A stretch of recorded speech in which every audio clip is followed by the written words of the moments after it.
mitos atau fakta tentang pertanahan. Pertanyaan pertama.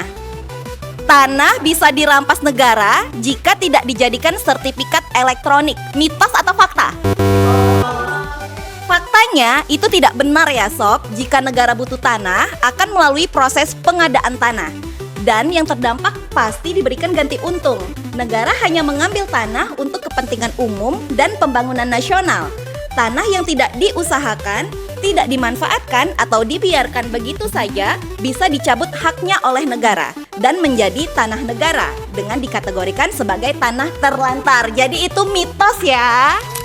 Pertanyaan kedua. Patok tanah dipasang oleh petugas dari kantor pertanahan. Mitos atau fakta? Ya betul, itu mitos. Jadi faktanya pemasangan tanda batas tanah dilakukan oleh pemilik tanah setelah mendapat persetujuan pemilik yang berbatasan. Pertanyaan ketiga, girik tidak berlaku sebagai alat pembuktian hak atas tanah mulai tahun 2026. Mitos atau fakta? Jadi itu fakta ya. Girik hanya sebagai petunjuk untuk mendaftarkan tanah, bukan sebagai alat bukti hukum. Berdasarkan pasal 96 PP nomor 18 tahun 2021 ayat 1, alat bukti tertulis tanah bekas milik adat yang dimiliki oleh perorangan wajib didaftarkan dalam jangka waktu paling lama 5 tahun sejak berlakunya peraturan pemerintah ini. Ayat 2, dalam hal jangka waktu sebagaimana dimaksud pada ayat 1, berakhir maka alat bukti tertulis tanah bekas milik adat dinyatakan tidak berlaku dan tidak dapat digunakan sebagai alat pembuktian hak atas tanah dan hanya sebagai petunjuk dalam rangka pendaftaran tanah. Jadi itu fakta ya.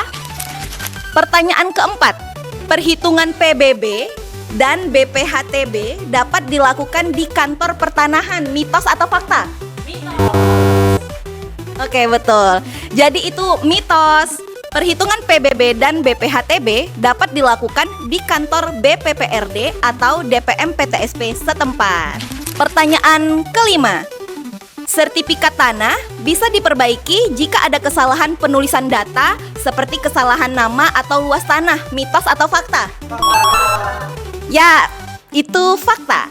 Faktanya, sertifikat tanah bisa diperbaiki jika ada kesalahan dalam penulisan data seperti nama atau luas tanah dengan mengajukan permohonan perbaikan data ke kantor pertanahan setempat dengan membawa bukti yang sah. Pertanyaan keenam, sporadik bisa dibuat di kantor pertanahan. Mitos atau fakta? Itu mitos ya teman-teman. Faktanya, sporadik itu dikeluarkan oleh desa atau kelurahan tempat bidang tanah tersebut berada. Oke, selesai.